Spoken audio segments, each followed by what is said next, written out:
हमारे हक के घर उनमें पाकिस्तानियों को बसाना चाहते हैं। भारत सरकार का जो सरकारी पैसा हमारे परिवार और देश के विकास पे खर्च होना चाहिए, वो पैसा पाकिस्तानियों को भारत में बसाने पे खर्च किया जाएगा। इन 3 देशों में लगभग 2.5 से 3 करोड़ अल्पसंख्यक हैं। ये तीनों बहुत गरीब देश हैं। जैसे ही भारत के दरवाजे खुलेंगे, इन 3 देशों से भारी भीड़ हमारे भारत में आ जाएगी। नमस्कार, आप देख रहे हैं केलांचल टाइम्स और मैं हूं आपके साथ सपना ठाकुर। रुक करेंगे खास खबर की ओर। नागरिकता संशोधन अधिनियम 2019 की अधिसूचना जारी होने के बाद देश का राजनीतिक पारा अचानक से बढ़ गया है। दिल्ली के मुख्यमंत्री अरविंद केजरीवाल ने कहा कि सीएए लागू होने के बाद 3 देशों से करोड़ों लोग भारत आएंगे। ऐसे में उन्हें रोजगार कौन देगा? सीएम केजरीवाल ने कहा कि ये देश के लिए खतरनाक है। सीएए के प्रावधानों के तहत बांग्लादेश, पाकिस्तान और अफगानिस्तान में हिंसा या फिर किसी अन्य तरीके से वहां के अल्पसंख्यकों को दर बदर होना पड़ता है, तो यूं ही छानबीन के बाद उन्हें भारत की नागरिकता दी जा सकती है। इन 3 देशों में रहने वाले हिंदू, सिख, बौद्ध, ईसाई, पारसी जैसे अल्पसंख्यक समुदाय के लोगों को ये सुविधाएं मिलेगी। सीएए को लागू करने पर आपत्ति जताते हुए दिल्ली के मुख्यमंत्री अरविंद केजरीवाल ने कहा कि उधर हमारे युवा रोजगार के लिए लाठियां खा रहे हैं और सरकार रोजगार का समाधान खोजने के बजाय सीएए की बात कर रही है। उन्होंने इस पे आगे कहा कि अब भारत, पाकिस्तान और बांग्लादेश के अल्पसंख्यक भारत की नागरिकता लेना चाहें तो उन्हें मिल जाएगी। केंद्र सरकार हमारे बच्चों को रोजगार नहीं दे रही है, जबकि पाकिस्तान से आने वालों को रोजगार देने की बात कर रही है। वहीं सीएम केजरीवाल ने इसमें बोलते हुए आगे कहा कि ये तीनों यानी कि पाकिस्तान, अफगानिस्तान और बांग्लादेश एक तरीके से गरीब देश हैं।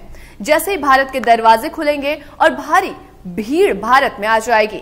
2.5 करोड़ में से अगर 1.5 करोड़ लोग भारत आ गए तो उन्हें रोजगार कौन देगा? बीजेपी का पूरा खेल गंदी राजनीति का हिस्सा है। इन लोगों को लाया गया और उन इलाकों में चुन चुन कर बसाया गया जहां बीजेपी का वोट कम है। ऐसे लोगों का कहना है कि दिल्ली में मुख्यमंत्री ने इसमें आगे कहा, हरियाणा सरकार रोजगार के अभाव में बच्चों को इजराइल भेज रही है और पाकिस्तानियों को भारत लाकर रोजगार देना चाहती है। हर देश पड़ोसी देशों को रोकने के लिए अपनी दीवार मजबूत करना चाहती है, लेकिन बीजेपी इन देशों के गरीबों को लाने की कोशिश में है। सीएम केजरीवाल ने कहा कि पिछले 10 वर्षों में 11 लाख से ज्यादा व्यापारी, उद्योगपति बीजेपी की नीतियों से तंग आकर भारत छोड़कर चले गए हैं।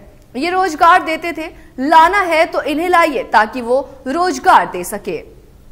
नागरिकता संशोधन अधिनियम 2019 यानी कि सीएए को लागू करने से जुड़े नियमों को सोमवार को अधिसूचित कर दिया गया।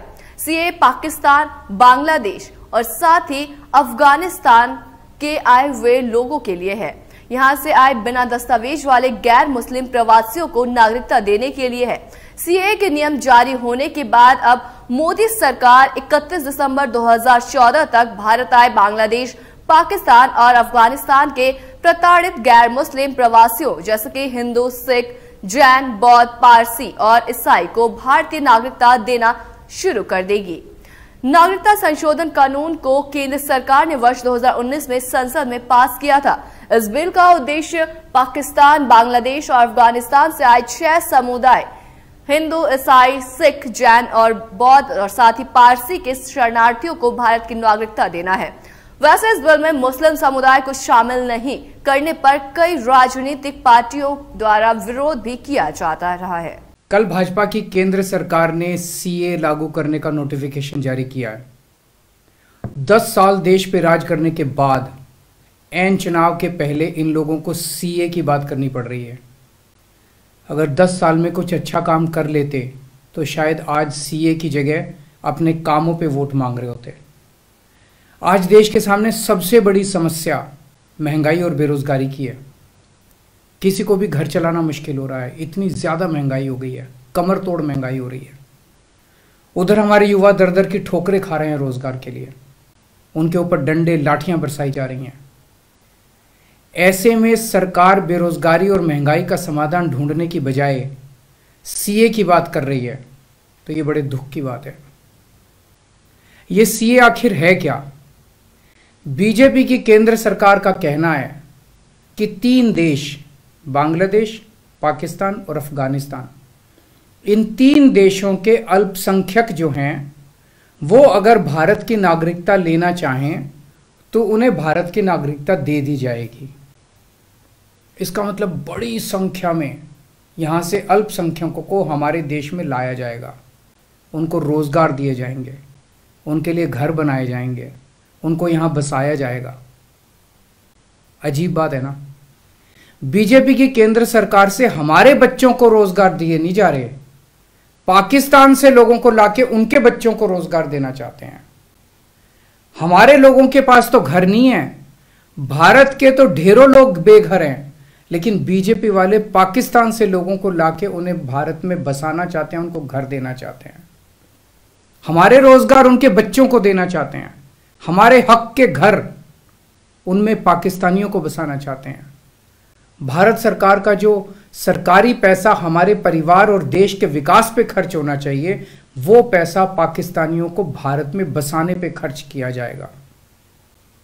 इन 3 देशों में लगभग 2.5 से 3 करोड़ अल्पसंख्यक हैं। ये तीनों बहुत गरीब देश हैं। जैसे ही भारत के दरवाजे खुलेंगे, इन 3 देशों से भारी भीड़ हमारे भारत में आ जाएगी। अगर इन 2.5-3 करोड़ में से 1.5 करोड़ लोग भी भारत आ गए तो कौन देगा इनको रोजगार? कहां बसाओगे इनको? बीजेपी वाले अपने घर में बसाएंगे क्या इनको? इनके अपने घर में रखेंगे क्या इनको? बीजेपी वाले देंगे क्या इनको रोजगार? कौन देगा इनको रोजगार? तो प्रश्न उठता है कि बीजेपी ऐसा क्यों कर रही है। कई लोगों से मैंने बात की, कुछ लोगों का कहना है कि ये पूरा का पूरा खेल वोट बैंक बनाने की गंदी राजनीति है। इन तीनों देशों से 1.5-2 करोड़ लोगों को अगर भारत ले आया गया और उनको चुन चुन के इस तरह से देश के अलग अलग भागों में बसाया गया, जिससे जहां जहां बीजेपी के वोट कम हैं वहां झुग्गियां डाल के अगर इन लोगों को वहां बसाया गया तो वहां बीजेपी का एक पक्का वोट बैंक तैयार हो जाएगा, बीजेपी के वोट बढ़ जाएंगे। और आने वाले इस चुनाव में तो नहीं, आने वाले भविष्य के चुनाव में बीजेपी को इससे बहुत बड़ा चुनावी फायदा मिल सकता है, ऐसा कुछ लोगों का कहना है। मुझे नहीं पता ये सच है कि गलत, लेकिन सबसे बड़ा प्रश्न है कि बीजेपी ये क्यों कर रही है। एक तरफ बीजेपी की हरियाणा सरकार हरियाणा के बच्चों को रोजगार देने में असमर्थ है। रोजगार के लिए हरियाणा सरकार अपने बच्चों को इजराइल भेज रही है। इजराइल में हम सब जानते हैं कि युद्ध चल रहा है, हमारे बच्चों को युद्ध में धकेला जा रहा है। अपने बच्चों को तो रोजगार है नहीं और पाकिस्तानियों को भारत लाके उनके बच्चों को रोजगार देना चाहते हो। मेरी तो ये बात बिल्कुल समझ से परे है।